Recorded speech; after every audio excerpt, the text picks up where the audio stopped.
Innal hamdalillah nahmaduhu wa nasta'inuhu wa nastaghfiruh wa na'udzu billahi min shururi anfusina wa min sayyiati a'malina may yahdihillahu fala mudilla lahu wa may yudlil fala hadiya lahu. Asyhadu an la ilaha illallah wahdahu la syarika lah wa asyhadu anna Muhammadan abduhu wa rasuluh alladzi la nabiyya ba'dahu. Raditu billahi rabban wa bi islami dinan wa bi Muhammadin nabiyyan wa rasulan amma ba'd. Alhamdulillah kita masih bisa berkumpul kembali di dalam kajian rutin malam Rabu Masjid Baitur Rahim. Kumaha kabarna Bapak-bapak? Alhamdulillah. Atas vaksin. Ini tos vaksin kedua. Itu kayak nu katilu, vaksin katilu.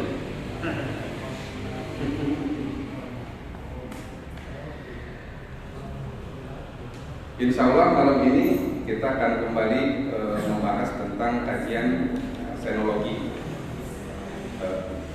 Sebelumnya kita sudah membahas seri kajian tentang musuh-musuh Islam. Nah, kali ini kita akan coba membahas jauh lebih dalam mengenal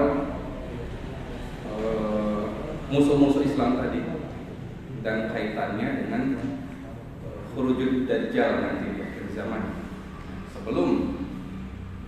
Sebelum Dajjal itu muncul, musuh-musuh Islam tadi itu dia akan mempersiapkan semacam karpet merah, semacam tuntunan, semacam sistem di mana nanti pada saat Dajjal itu muncul maka sistem ini sudah otomatis mengklopkan Dajjal tadi akan langsung berada di puncak pimpinan. Nah, sistem ini disebut dengan sistem Dajjal. Jadi sistem Dajjal itu adalah sistem yang dibentuk ya, sistem rangkaian fitnah sebelum Dajjal keluar yang saling terkait satu dengan yang lainnya. Jadi tidak berdiri sendiri-sendiri. Jadi seluruh sistem itu sebenarnya saling terkait.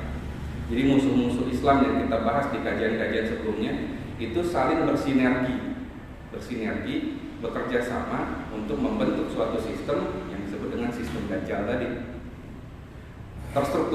Sangat terstruktur sistem itu. Jadi bagaimana caranya nanti pada saat Dajjal muncul dia langsung ada di puncak pimpinan, di puncak piramida. Saat ini belum muncul Dajjalnya Pak. Makanya kalau digambarkan di uang dolar itu piramidanya masih kepotong, ya kan? Piramida segitiga yang di atas itu yang ada mata satunya itu masih terpotong. Nanti pada saat Dajjal muncul kan klop di atas piramida itu. Nah itu sistemnya Pak. Sudah digambarkan sampai sedetil itu. Hanya kita saja yang belum peka gitu ya, belum merasakan atau belum terpikir ke arah situ karena memang sistem tersebut mengaburkan pikiran kita agar kita tidak sadar bahwa mereka sedang bergerak ke arah itu. Nah, sistem Dajjal ini sendiri itu muncul istilahnya pada tahun 2000 di Indonesia. Kalau di luar negeri itu sudah muncul istilah sistem Dajjal tadi pada tahun 1997. Siapa yang mencetuskan istilah sistem Dajjal tadi? Dia adalah seseorang yang bernama Ahmad Thompson. Ahmad Thompson atau nama sebelum dia mu'alaf, sebelum dia masuk Islam, namanya adalah Martin Thompson. Martin Thompson ini kalau sekarang dia adalah pengacara terkemuka di Inggris, lalu dia juga ketua, kalau di sini mah paguyuban nih, kalau di sana mungkin persatuan, ketua persatuan mu'alaf di Inggris, Ahmad Thompson dan ketua firma hukum yang menaungi orang-orang Islam di Inggris. Nah, Ahmad Thompson ini waktu kecil dia hidupnya di wilayah Afrika. Di Afrika itu dia beragama Kristen waktu masih kecil. Pada umur 12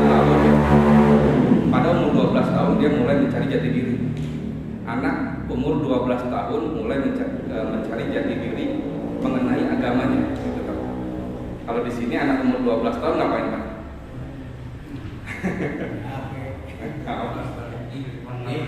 Gadget ya. Permainan game.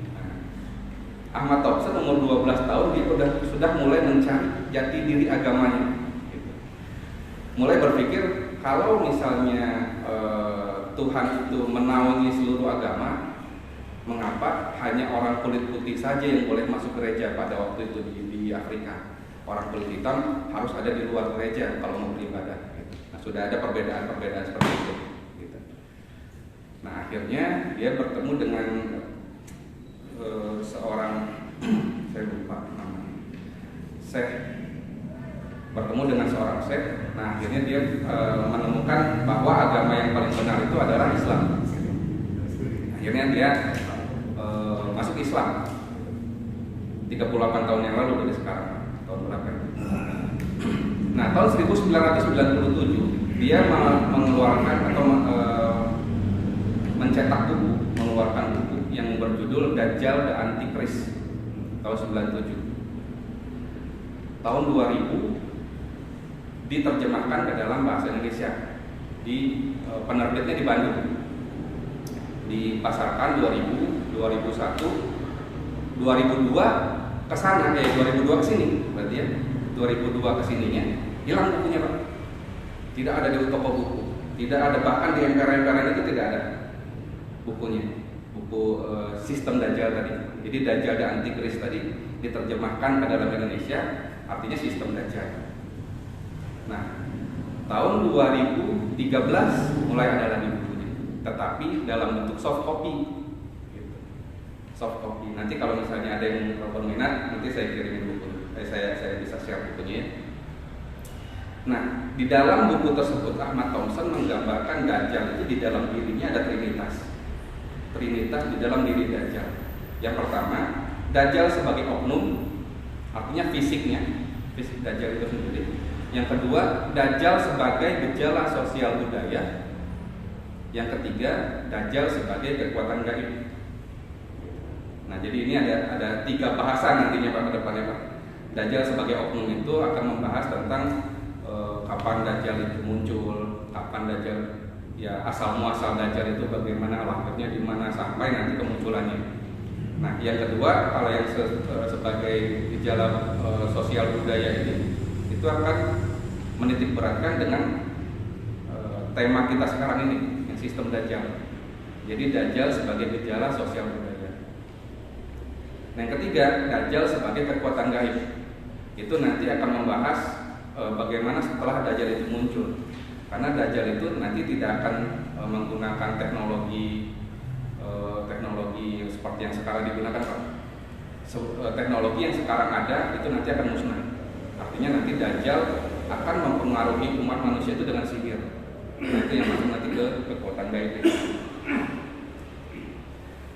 Nah, saat ini dunia yang kita jalani saat ini itu 100% sudah tercover dengan sistem Dajjal. Sudah 100%. Artinya tinggal menunggu fisik Dajjal itu muncul saja. Nanti kita akan lihat seberapa dekatnya kemunculan Dajjal. Nah, sistem Dajjal ini itu kita akan mulai pembahasannya dari sebuah hadis dari Rasulullah SAW yang menerangkan 5 fase perjalanan umat Islam, di mana pergantian setiap fasenya itu sangat erat terkait dengan karakter dan kualitas pemimpin. Jadi fase itu, perubahan antar fase itu akan dititik beratkan pada kualitas dari pemimpin. Makanya nanti kita akan bahas juga bagaimana pemimpin yang berkualitas itu. Apakah sekarang pemimpin yang sudah ada ini apakah berkualitas atau tidak? Tentunya merujuk pada Al-Quran dan Sunnah. Hadis pertama, hadis riwayat Ahmad, nomor hadis 17.680. Takunun nubuwatu fikum masya Allah an takuna summa yarfa'uha iza sya ayyarfa'ah. Periode an-nubuwah. Jadi periode pertama umat Islam itu disebut dengan periode an-nubuwah. Periode an-nubuwah ini akan berlangsung pada kalian dalam beberapa tahun, kemudian Allah akan mengangkatnya. Periode an-nubuwah akan berlangsung pada kalian dalam beberapa tahun, kemudian Allah akan mengangkatnya.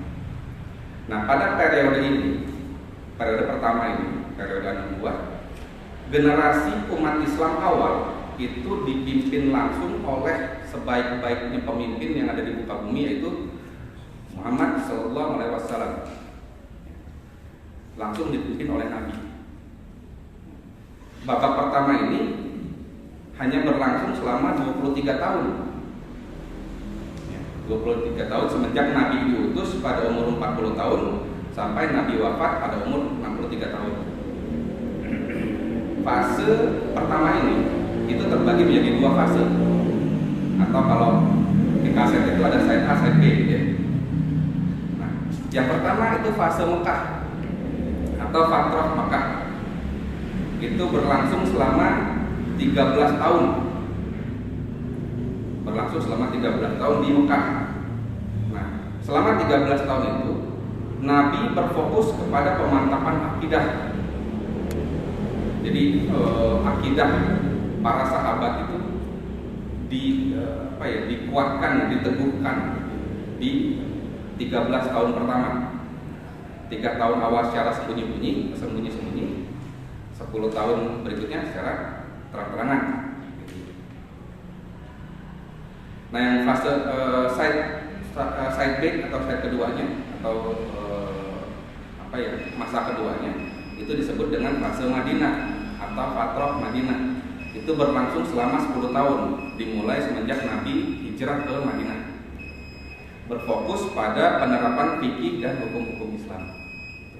Jadi fase pertama itu disebut dengan fase an-nubuwah, terdiri dari dua fase, yaitu Fatrah Mekah dan Fatrah Madinah. Ya.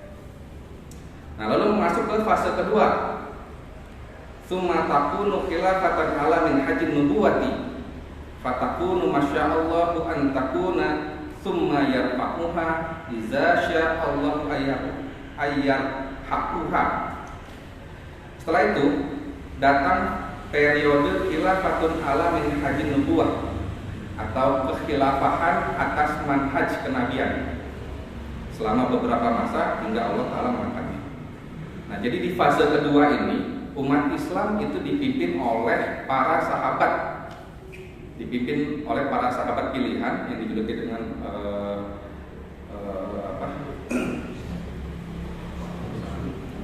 dijuluki mubasysyirin fil jannah, atau orang-orang yang diberi kabar gembira menjadi penghuni surga kata Nabi. Nah, fase kedua ini berlangsung selama 30 tahun. Jadi pada fase pertama tadi 23 tahun, fase kedua 30 tahun gitu ya. Dari mana kita tahu fase kedua di 30 tahun? Dari hadis Nabi juga, hadis riwayat Ahmad nomor 22.568. Al-khilafatu fi ummati salasuna sanatan summa mulkan ba'da zalika. Khilafah di tengah-tengah umatku selama 30 tahun. Kemudian setelah itu mereka diganti kerajaan. Nah, 30 tahun di sini dimulai dari tahun 632 semenjak wafatnya Nabi sampai dengan tahun 661 Masehi. Nah, di fase kedua ini itu terdiri dari 4 khilafah yang terkenal. 4 khilafah yang terkenal.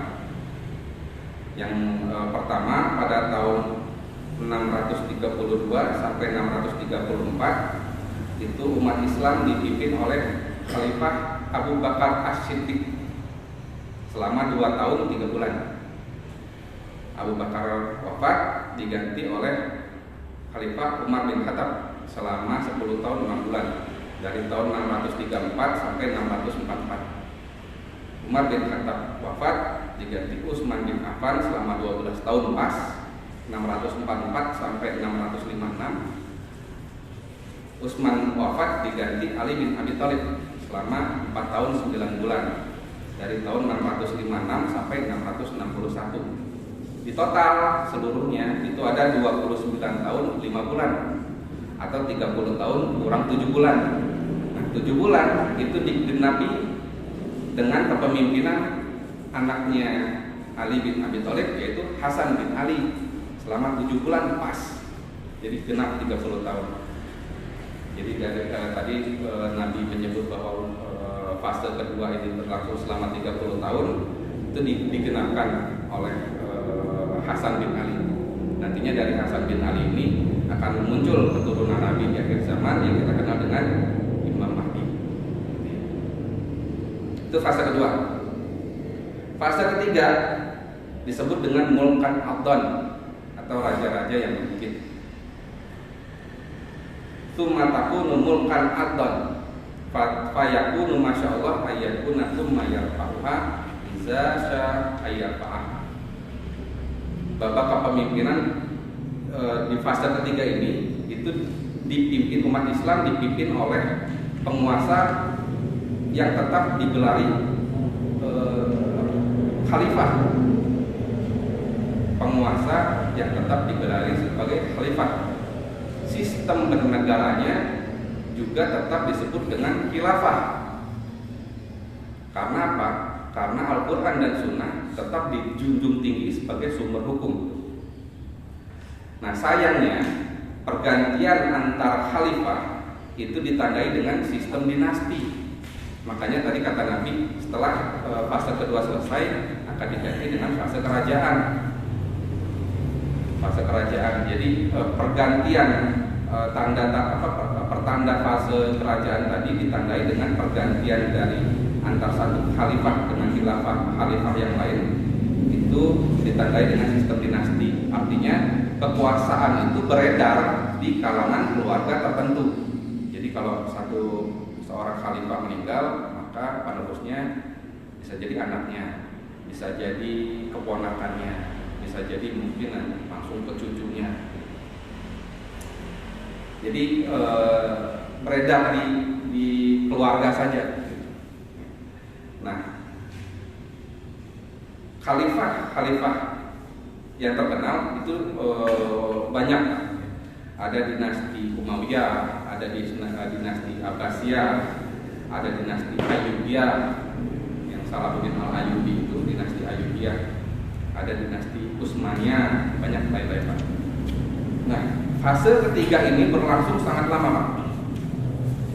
Fase ketiga ini berlangsung selama 1262 tahun. 1262 tahun atau 13 abad. Nah, berakhirnya itu belum lama. Belum sampai 100 tahun yang lalu berakhirnya, Pak. Berakhirnya itu pada tahun 1924 Masehi. Semenjak keruntuhan dinasti Utsmaniyah karena pengkhianatan dari Mustafa Kemal Atatürk, ya. Tahun 1924, belum sampai 100 tahun, Pak. Nanti 100 tahunnya di tahun 2024. Kalau tidak 3 periode. 1924 ke 2024. Jadi fase ketiga ini itu sangat lama, Pak. Sangat lama. Artinya 13 abad umat manusia dipimpin oleh orang Islam selama 13 abad. Tiba-tiba runtuh dan kemudian diganti dengan kepemimpinan Barat, kepemimpinan kafir. Nah, di fase ketiga ini umat Islam kadang-kadang dinaungi oleh khalifah yang adil, kadang-kadang juga dinaungi oleh penguasa-penguasa yang zalim. Jadi tidak selalu baik, Pak, khalifahnya. Tetapi umat pada saat itu tidak ada yang memberontak. Karena apa? Karena mereka masih nyaman dengan sistem bernegaranya yang masih menggunakan Al-Quran dan Sunnah. Masih menggunakan Quran Sunnah. Nah, jadi pemimpin yang adil dan pemimpin yang zalim tadi itu dia hanya sifatnya personal. Tetapi kalau secara konstitusional, secara pemerintahan, mereka tetap menggunakan Quran, mereka tetap menggunakan Sunnah. Makanya tetap disebut khalifah, gitu ya. Sistemnya tetap disebut dengan khilafah.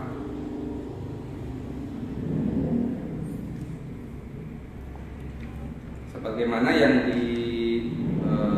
disabdakan oleh Rasulullah SAW, taraktu fikum amroini lan tadillu ma tamassaktum bihima kitabullahi wa sunnatur rasulih. Aku tinggalkan kepada kamu dua perkara, kamu tidak akan tersesat selama-lamanya. Selama-lamanya, Pak. Jadi dua perkara ini bukan hanya digunakan di masa itu saja, tetapi Nabi sudah menggunakan mengatakan jika kamu menggunakan dua perkara ini maka kamu tidak akan tersesat selama-lamanya. Artinya sampai dengan kiamat nanti tidak akan tersesat, gitu. Apapun bentuk kepemimpinannya, gitu. Nah, dua perkara tadi adalah kitabullah atau Al-Quran dan sunnahku, kata Nabi, gitu. Hadis riwayat Al-Hakim. Nah, fase ini berakhir dengan terjadinya peristiwa pengkhianatan salah satu panglima perang Sultan Abdul Hamid II. Jadi khalifah terakhir di Utsmani itu adalah Abdul Hamid II. Nah, panglima perang yang melakukan makar itu adalah Mustafa Kemal Atatürk yang ingin menciptakan negara dengan ideologi sekuler berpaham nasionalisme. Jadi dulu Utsmani kekhalifahan Utsmani itu luas, Pak. Sangat luas, dari Maroko itu membentang sampai dengan Maluku, sampai dengan ke Madagaskar. Jadi belum ada kerajaan seluas itu sepanjang sejarah umat manusia di kekhalifahan Utsmani ini. Tetapi Mustafa Kemal Atatürk kemudian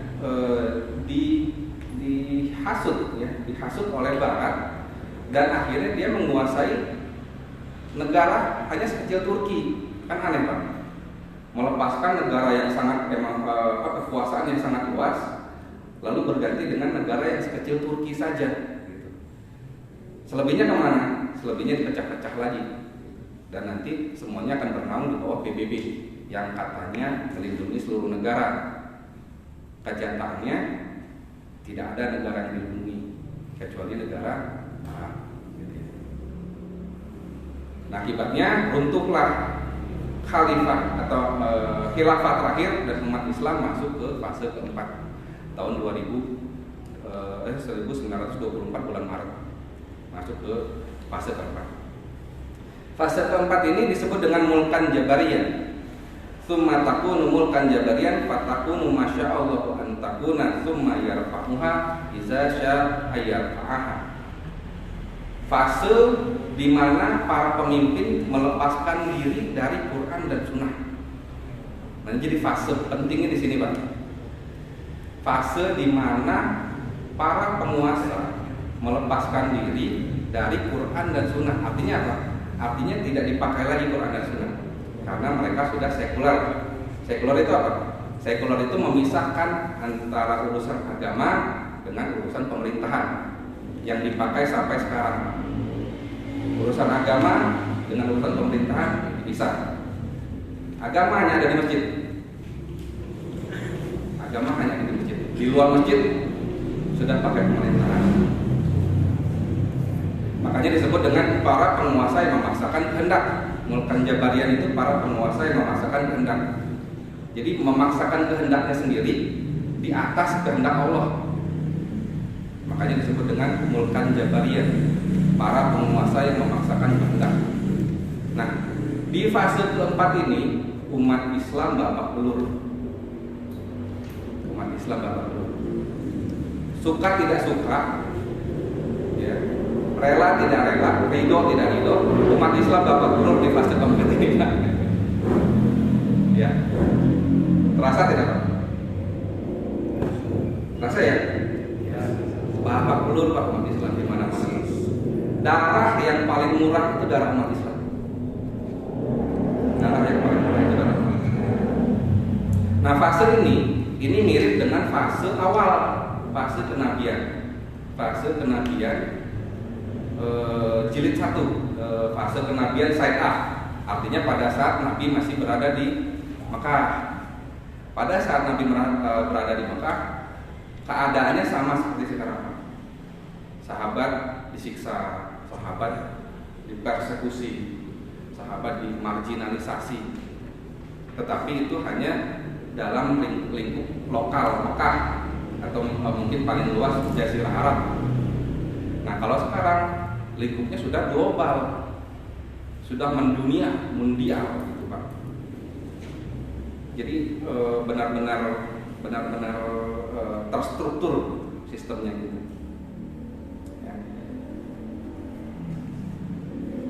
Nah, di fase keempat ini umat Islam sedikit demi sedikit mulai mengikuti tradisi dan ideologi Barat atau orang kafir. Karena apa? Karena ada sebuah kutipan yang berbunyi gini: jika kita tidak dapat mengalahkan mereka, kita ikut sistem mereka. Jika kita tidak bisa mengalahkan mereka, maka kita ikuti sistem mereka. Kalau mereka pakai ekonomi riba, ya ikutlah ekonomi riba. Kalau misalnya mereka menggunakan sistem politik Machiavelli, ya, tujuan menghalalkan segala cara, maka kita akan mencetak politisi-politisi yang akan menghalalkan segala cara untuk mencapai tujuan itu. Nah, hal ini sejalan dengan hadis Nabi Muhammad 14 abad yang lalu yang disebut dengan hadis lubang biawak, yang bunyinya la tattabi'una sanana alladziina min qablikum shibron bi shibrin wa dhira'an bi dhira'in hatta law dakhulu fi juhri dhabbin la tabatuhum qulna ya la tabatuhum. Sungguh kalian akan mengikuti jalan-jalan orang sebelum kalian, sejengkal demi sejengkal, sehasta demi sehasta. Bahkan jika orang-orang tersebut masuk ke dalam lubang lubang biawak kecil, lubangnya itu kecil, jadi biawak itu buang air di situ, makan di situ, di dalam lubang itu, Pak. Nah, walaupun orang itu masuk ke dalam lubang biawak itu, kalian akan mengikutinya sampai sebegitunya, Pak. Sahabat bingung pada masa itu. Karena apa? Karena masa itu Yahudi Nasrani itu tunduk di bawah Islam. Nah, sekarang Islam tunduk di bawah Yahudi Nasrani. Kebalik Pak jadinya, Pak. Makanya sahabat pada masa itu bingung, kenapa kok bisa seperti itu? Maka sahabat menjawab, "Qulna ya Rasulullah, al Yahuda wan Nasara." Wahai Rasulullah, apakah yang diikuti itu adalah Nasrani dan Yahudi dan Nasrani? Maka Rasulullah menjawab dengan singkat, padat, jelas, faman, siapa lagi kalau bukan mereka? Yahudi dan Nasrani. Sudah diperingati oleh Rasulullah 14 abad yang lalu. Sahabat bingung, tetapi kita di sini saat ini mengalaminya, Pak. Jadi kita tidak bingung. Jadi sahabat itu bukan bingungnya itu bukan karena mereka tidak percaya dengan kata-kata Nabi, tetapi mereka aneh gitu. Kok bisa gitu? Umat Islam itu mengekor Yahudi dan Nasrani, dan ternyata benar sekarang terjadi. Nah, pada fase keempat ini Allah mencabut hak kepemimpinan Islam atas dunia dan memberikan izin kepada kafir Yahudi dan Nasrani untuk menguasai dunia. Jadi Allah mencabut hak kepemimpinan umat Islam terhadap dunia dan memberikan izin, Pak. Jadi Allah memberikan izin, bukan Allah memberikan ridho. Beda izin sama ridho, Pak. Ya, jadi beda. Gini, kalau ada orang rampok dan berhasil merampok sebuah rumah, itu artinya diizinkan oleh Allah bukan Pak? Diizinkan ya. Allah mengizinkan bahwa dia berhasil merampok rumah itu. Tetapi Allah meridhoi tidak? Tidak kan? Jadi umat Islam kafir Yahudi sekarang itu diizinkan oleh Allah untuk menguasai dunia, dibuka selebar-lebarnya Pak. Teknologi, informasi, peralatan perang yang canggih-canggih seperti itu semuanya dibuka kepada umat orang Barat, kepada kafir Yahudi tadi. Tetapi ingat, Allah tidak meridhoi itu semua. Jadi beda antara izin dengan ridho. Nah, inilah babak paling kelam sepanjang sejarah Islam, bahwa umat Islam harus mengimani bahwa Allah lah yang menghendaki kekalahan umat Islam ini. Ini skenario Allah. Jadi walaupun berat, kita harus mengimani bahwa kita sekarang memang kalah. Umat Islam memang kalah. Jadi kalau misalnya kita melihat umat Islam tersiksa di Gaza, umat Islam tersiksa di Rohingya, umat Islam tersiksa di Uyghur, itu adalah izin dari Allah. Itu sudah sunatullah. Kita walaupun sedih, walaupun berat, kita harus menerima itu Pak. Itu iman. Kita harus mengimani itu. Itu takdir Allah. Nah, takdir Allah takdir Allah yang bagaimana seperti itu? Takdir Allah yang disebut dengan sunatut tadawul. Sunatut tadawul atau sunnah tadawul atau hukum pergiliran. Allah sudah menyebutkan di surat Al-Imran ayat 140.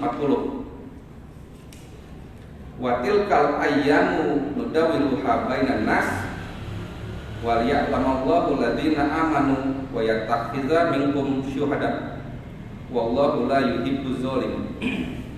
Dan demikianlah masa kejayaan dan kehancuran itu kami pergilirkan di antara manusia. Jadi sudah hukum dari Allah bahwa tidak selamanya umat Islam memimpin dunia ini. Supaya apa Allah menggilirkan seperti itu? Kalimat berikutnya, agar mereka mendapat pelajaran dan supaya Allah bisa membedakan orang yang beriman dengan orang kafir. Jadi makanya tadi kata saya, kita harus mengimani itu semua agar Allah bisa melihat bahwa kita adalah orang beriman, bukan termasuk orang kafir. Supaya sebagian kamu dijadikannya gugur sebagai syuhada.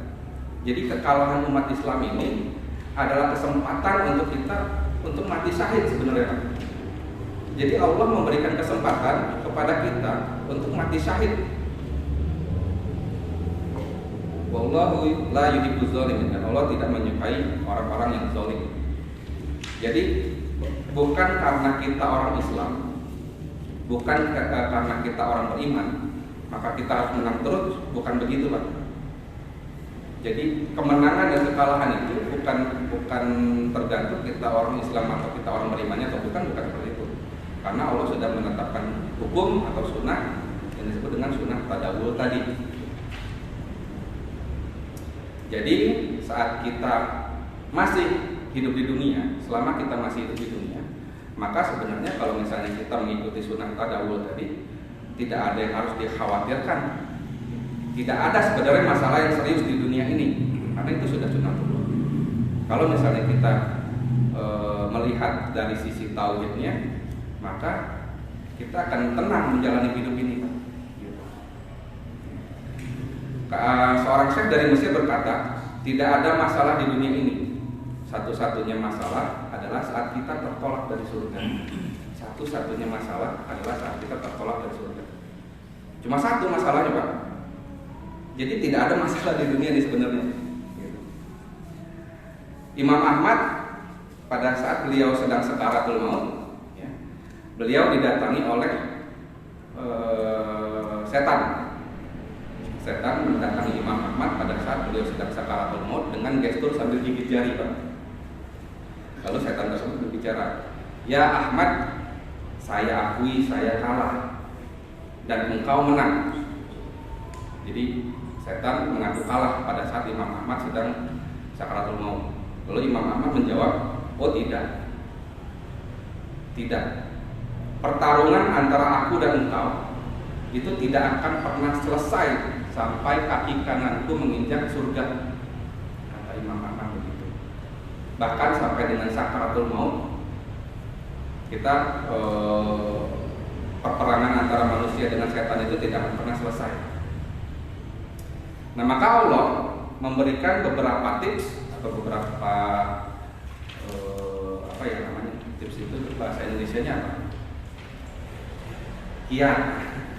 Allah memberikan beberapa kiat bagaimana caranya kita melewati fase keempat ini. Yang pertama, kita tidak boleh wala. Wala itu setia atau loyal kepada Yahudi dan Nasrani. Itu sebagaimana disebutkan dalam surat Al-Maidah ayat 51. "Wahai orang-orang yang beriman, janganlah kamu menjadikan orang Yahudi dan Nasrani sebagai teman setiamu." Jangan sampai menjadikan orang Yahudi dan Nasrani sebagai teman setiamu. Di beberapa tafsir sebagai pemimpinmu. Mereka satu sama lain saling melindungi. Sudah diingatkan oleh Allah.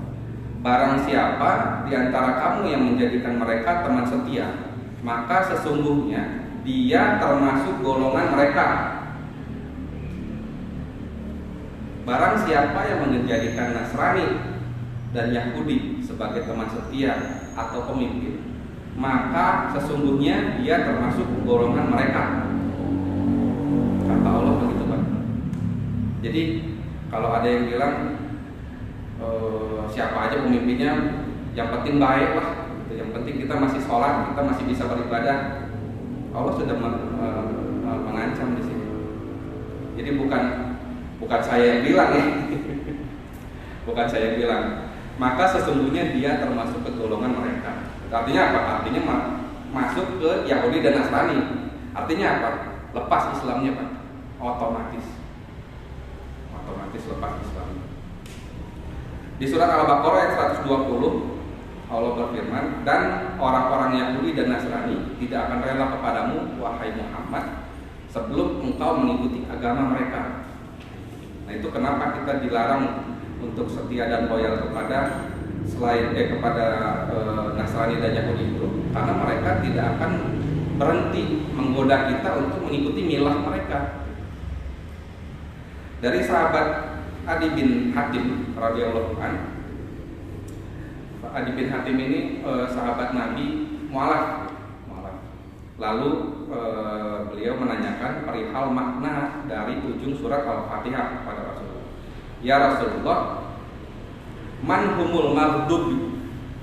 Apa yang siapa yang disebut dengan maghdub? Siapa yang dimurkai Allah? Maka Nabi menjawab, "Humul Yahud." Mereka adalah Yahudi. Lalu Adi bin Hatim tadi bertanya lagi, "Wa man humud dallun?"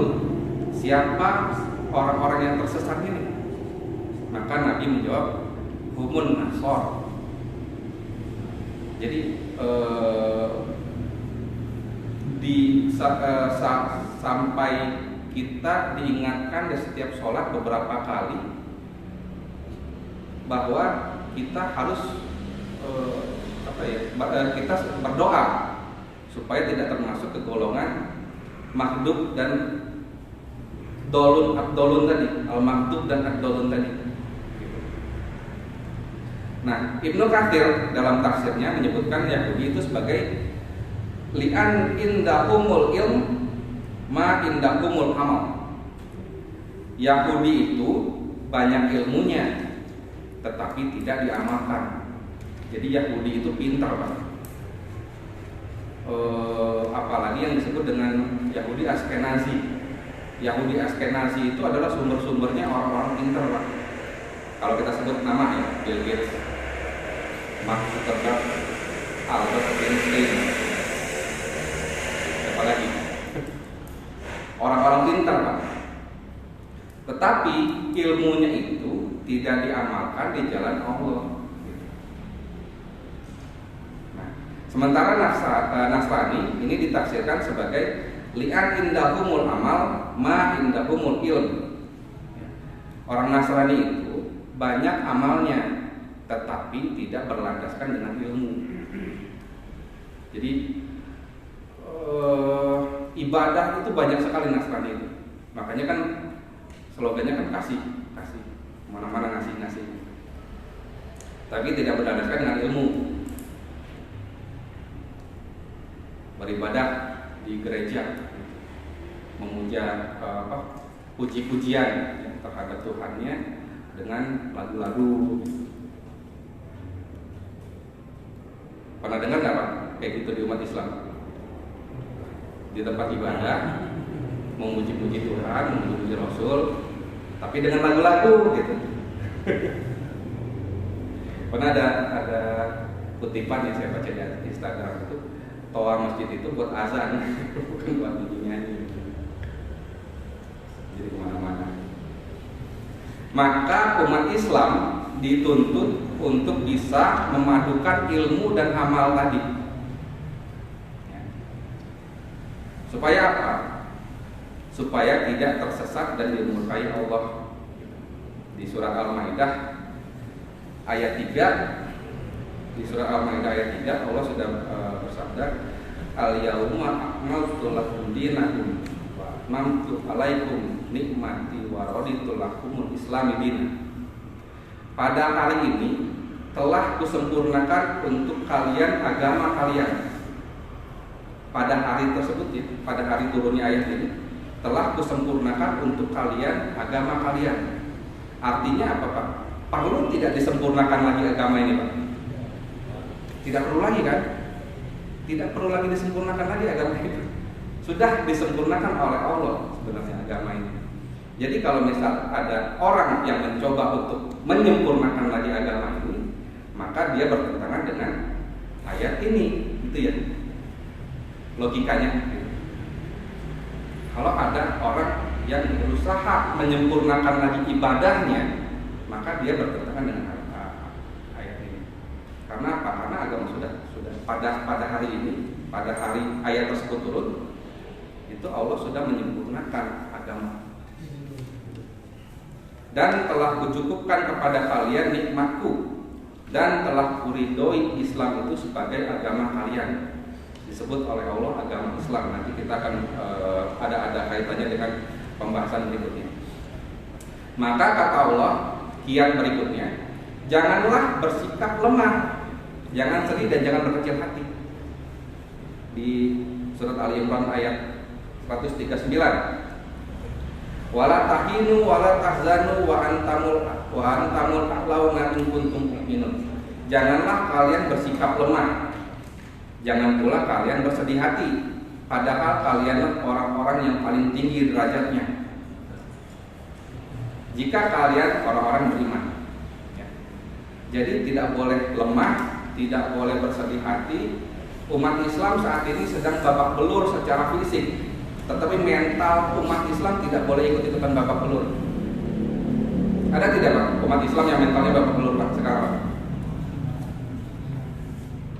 Umat Islam yang mentalnya babak belur itu adalah orang-orang yang tidak sabar dengan kekalahan. Akhirnya menggunakan tadi prinsip orang kafir tadi, kalau kita tidak bisa mengalahkan mereka, ya kita ikuti sistem mereka. Pakai ekonomi ribawi, politik Machiavelli, ideologi sekularisme, agama dipisahkan dari pemerintahan, dari kehidupan bermasyarakat, hiburan berlandaskan hawa nafsu yang dituhankan. Jadi hal-hal tersebut menandakan umat Islam babak belur mentalnya, tidak sabar dengan kekalahan. Terjadi tidak Pak sekarang Pak? Jadi semua itu terjadi sekarang gitu ya.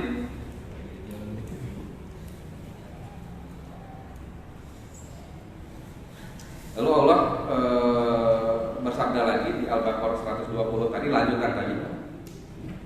Dan sesungguhnya jika kamu mengikuti kemauan mereka setelah pengetahuan datang kepadamu, maka Allah tidak lagi menjadi pelindung dan penolong bagimu.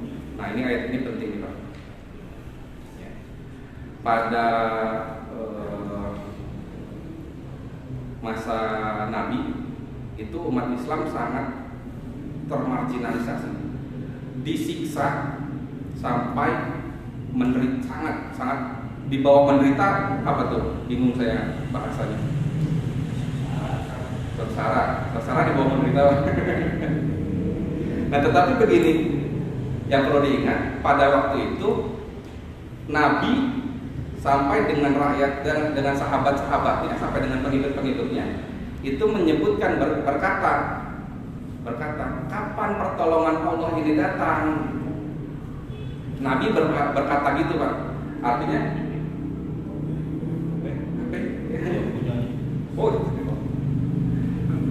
artinya apa? Artinya Nabi pemimpin sampai dengan rakyat jelata itu menyebut kapan pertolongan Allah datang.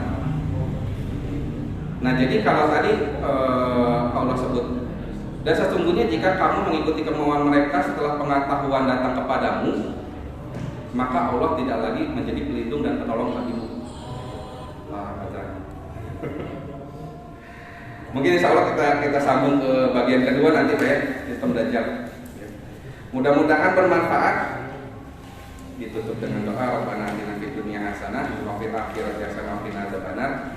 Assalamualaikum warahmatullahi wabarakatuh.